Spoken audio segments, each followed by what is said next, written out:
Alam mo ba, alam mo ba, alam mo ba, alam mo ba, alam mo ba, alam mo ba? Alam mo ba, alam mo ba, alam mo ba, alam mo ba, alam mo ba, alam mo ba? Alam mo ba, alam mo ba, alam mo ba, alam mo ba, alam mo ba, alam mo ba? Alam mo ba, alam mo ba, alam mo ba? Good day. How are you? I am Almo, the host and creator of the Discovery Life. Please join me in the discoveries and introductions and more knowledge for you who watch the YouTube video. I want to give fun and a little knowledge to you as a creative person. Come join me and let's find out if the cause of Julie Vega's death is a real fairy. Early life and family. Julie Vega was born as Julie Pearl Apostol Postigo on the 21st of May 1968 at the University of the East Ramon Magsaysay Memorial Medical Center, UERRMMC, in Quezon City, Philippines to a practicing Roman Catholic family and was the youngest and only daughter of 6 children of dentists Julio Postigo, 1931-1991, from Zamboanga del Sur and Perla Apostol, 1932-2023, from Iligan City. Her family nicknamed her Darling and Tata, which was given to her by her nanny Flor Argawanon and means, youngest child, in the Visayan language. Showbiz career. Vega was discovered by film and stage director Lamberto Avellana and actress Boots Anson Roa in 1975 while performing at a Christmas party at the Quezon Institute where her mother then worked, thus starting her career the following year at the age of 6 as a commercial model in television for Pure Foods and Band-Aid. She first used the screen name Darling Postigo and appeared in her first film entitled Ang Pag-ibig Ko'y Hawag Mong Sukatan as the young daughter of the characters played by Anson Roa and Dante Rivero.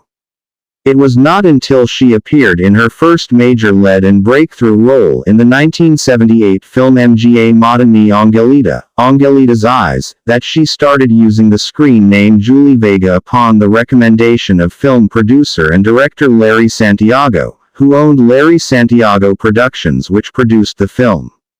She had been chosen to play the title role despite placing only third among over 200 applicants for the role.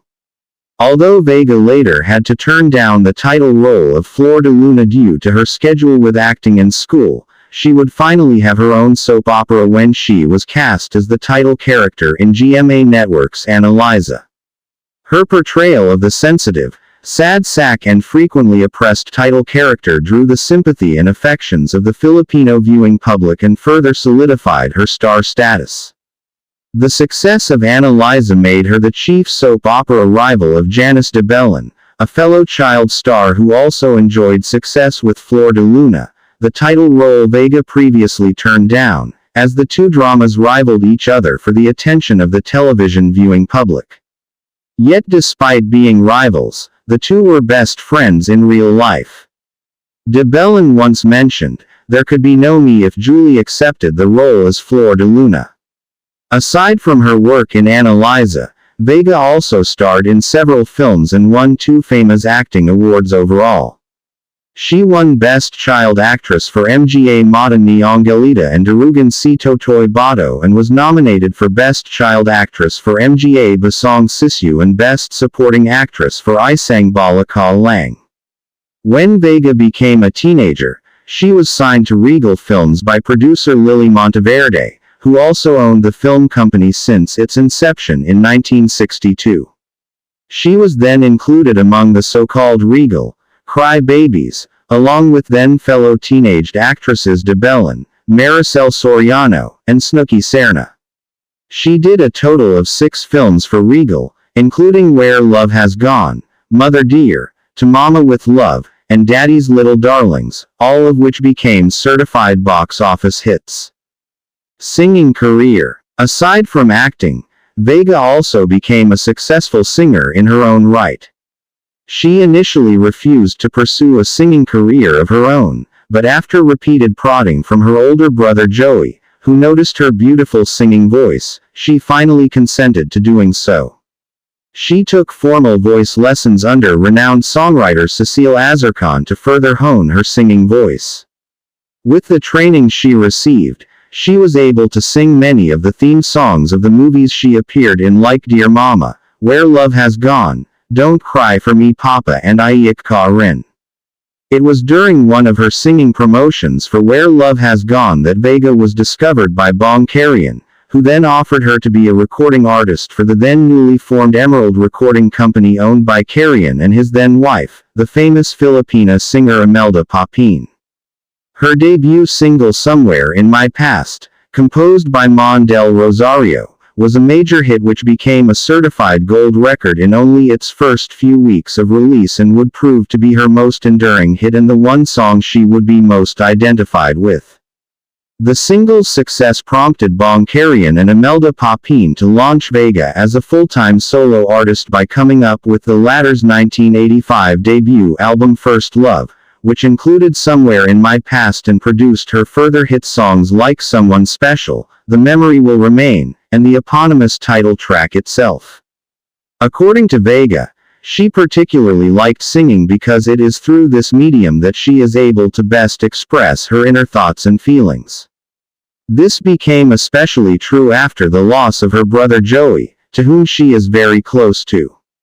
Joey was stabbed to death in a car by a hired killer, who mistaken him as a member of fraternity that the hired killer was supposed to kill, while inside the car with his friends in the night of March 24, 1983.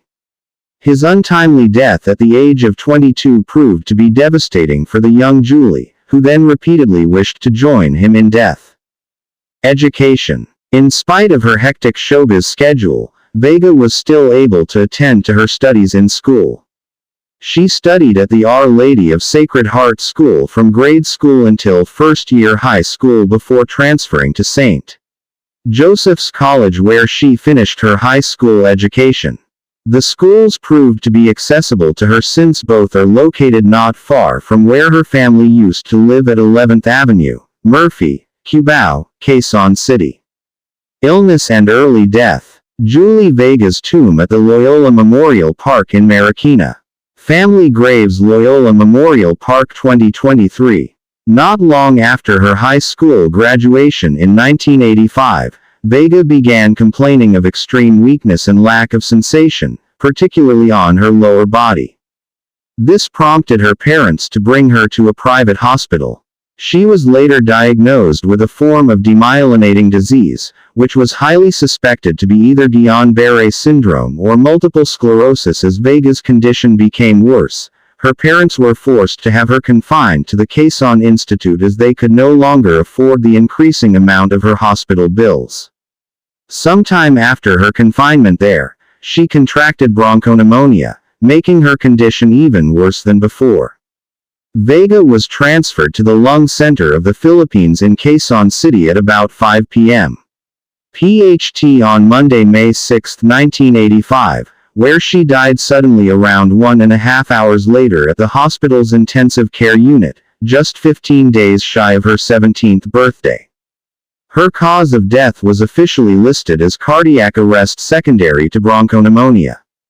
Vega's father Julio would himself die of lung cancer exactly 6 years later in the same hospital. Her untimely death left Annalisa with an incomplete storyline and the Filipino people in total shock. After lying in state at Mount Carmel Parish in Quezon City, her body was laid to rest right next to those of her father, brother and paternal grandmother at the Loyola Memorial Park in Marikina in a funeral attended by millions of grieving fans and colleagues from Philippine showbiz. At the time of her death, Vega left behind a large body of unfinished work aside from Annalisa. She was supposed to promote her debut album First Love, do a second album for Emerald containing all Filipino language songs, perform with Imelda Papin in singing engagements both in the Philippines and abroad, start hosting 2 television shows, her own, Julie and Friends on Maharlika Broadcasting System, and as alternate host of Student Canteen on GMA, and star as one of the mainstays of the then upcoming teen-oriented talent show That's Entertainment on GMA. She was also supposed to attend the University of the Philippines for her college education. Subscribe to our channel for more engaging historical content and make sure to hit the notification bell to never miss an update. Like, share, and leave your thoughts in the comments section below. Thank you for joining us on this enlightening voyage. That's it my friends, and I hope I have made you happy and give me a little knowledge. If you like the content, I invite you to subscribe and hit the notification bell for new videos that I will release, and please like the video for help and support in discovering life. Thank you and God bless. Alam mo ba, alam mo ba, alam mo ba, alam mo ba, alam mo ba, alam mo ba? Alam mo ba, alam mo ba, alam mo ba, alam mo ba, alam mo ba, alam mo ba? Alam mo ba, alam mo ba, alam mo ba, alam mo ba, alam mo ba, alam mo ba? Alam mo ba, alam mo ba, alam mo ba?